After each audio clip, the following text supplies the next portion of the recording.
Find and eliminate the Dreadnought.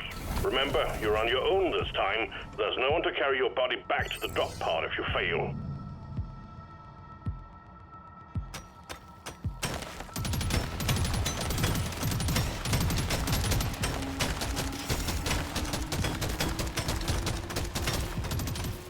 It's already been nearly 3 years since Vampire Survivors first burst onto the scene and achieved great success, in the process, creating a new genre called Survivor like.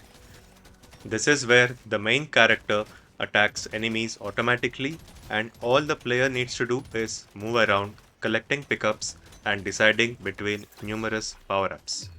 Since then, there have been many developers who tried to replicate the success of the original game with varying levels of success. In less than 2 years, it felt like the genre had already run its course. But then last year, Ghost Ship Games, the developer of the hugely successful Deep Rock Galactic, announced that they would be publishing a spin off of their popular game using the survivor like genre. It was developed by a studio called Fun Day Games, and it launched in early access to decent reviews. Fast forward to the present, and that game, called Deep Rock Galactic Survivor, has just launched its full version. I did not play enough of the game to review it properly, mostly because I am fully aware of how addictive this gameplay loop can be, and I wasn't interested in spending dozens of hours on this game at the moment.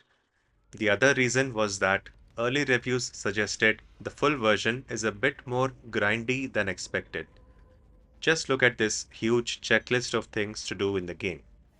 The gameplay will eventually become fun with powerful builds that are able to clear entire screens of enemies, but to get there, you need to grind for many, many hours to make progress towards unlocking those builds. So all I did was to complete the first full run, called a dive, which took me a little over 20 minutes. This gave me a small taste of what to expect from the game. The game mode I selected had me go through 5 different stages, with each stage featuring stronger and stronger enemies. Along the way, I had to choose between which weapons to equip and which abilities to choose upon leveling up, which happens every few seconds. The core gameplay is definitely satisfying, especially when a huge mob of enemies gets deleted in an instant.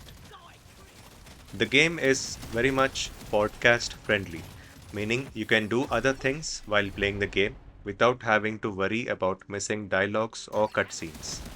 That said, the complaints about the game being grindy are perfectly valid. Again, I didn't play too much of it, but after my first run, it did not seem like I had made any meaningful progress. In fact, I'm not sure exactly what I earned after that first run. As a day one Game Pass title, I'm afraid this game will see many players like myself who will try it for a bit, not see much progress up front, and then forget about it completely. But since we live in the age of live fixes, the situation might change in a few weeks or months. Will the community have enough interest left until then?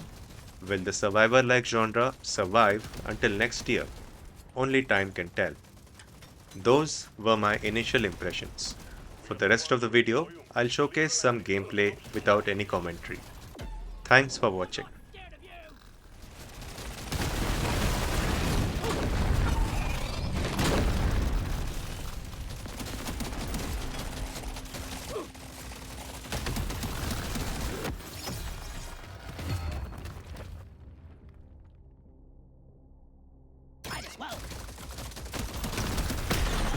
Well done, team. Immediate Dreadnought threat eliminated. Object quota satisfied. The drop pod is arriving. Get moving. It won't hang around.